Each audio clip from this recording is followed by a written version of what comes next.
எங்களுடன் பணியாற்றும் நகரமன்ற உறுப்பினர் என்னுடைய அன்பு சகோதரி லாவண்யா அக்கா அவர்களின் கணவர் அண்ணன் கோல்டு குமரன் அவர்களுக்கு இந்த பதிவை பாருங்கள். இந்த இடத்தில் நீங்கள் போக்குவரத்து நெரிசல் என்று சொன்னீர்கள்.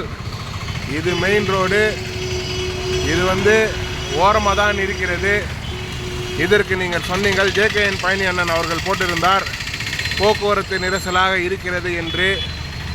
ஆனால் இதை பாருங்கள், அவரோட அலுவலகத்துக்கு மட்டும்தான் செல்லும், அவரோட அலுவலகம் தெரியவில்லை என்று தான் அவருக்கு இதுவாச்சே தவிர போக்குவரத்துக்கோ மக்களுக்கோ இல்லை. இதை பாருங்கள், இதுதான் மெயின் ரோடு. இதோட மெயின் ரோடு முடிந்து விடுகிறது. இங்கே தான் மெயின் ரோடு. இதெல்லாம் ஓரம் நிற்கிறது. பார்த்துக்க குமரண்ணா, நீங்கள் போட்டிருக்கிறீங்க.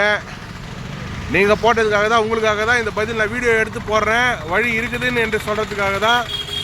எந்த கனரக வாகனமும் போகிறதுக்காக இருக்குது பாருங்கள். இதை பாருங்கள், பெட்ரோல் பங்க் எல்லாமே எவ்வளோ கேஸ் இருக்குது பாருங்கள். இதில் தான் போய் நிற்குது, வந்து நிற்குது. இந்த வண்டி சும்மாவே நிற்குது பாருங்கள். இதுக்கெல்லாம் உள்ளே தான் நிற்குது பேனரே பாருங்கள். இதுக்கு இந்த பொதுமக்களுக்கு இடையூறாக வச்சுருக்கிறோம், அப்படி வச்சுருக்கிறோன்னு சொல்லிட்டு நீங்கள் போட்டிருக்கிறீங்க.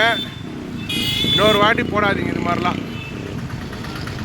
அவரோட LIC ஆஃபீஸு தெரியல இந்த பேனர் வச்சதுனால, அதனால தான் சொல்லிட்டு இந்த பதிவு போட்டிருக்காரு. பொதுமக்களுக்கோ இடையூறு இருக்குதுன்னு சொல்லிட்டு போடல. ஏன் இத்தனை நாளாக உங்களுக்கு தெரியலையா சொல்லுங்கள். பாருங்கள், பொதுமக்களுக்கு இடையூறு பாருங்கள். பொதுமக்களுக்கு இடையூறாக நாங்கள் வச்சுருக்கிறோமா, ஓரமாக வச்சுருக்கிறோமான்னு பாருங்கள். இதை பாருங்கள், பஸ்ஸு போகுது பாருங்கள். பஸ்ஸு போகுதுங்க பாருங்கள்.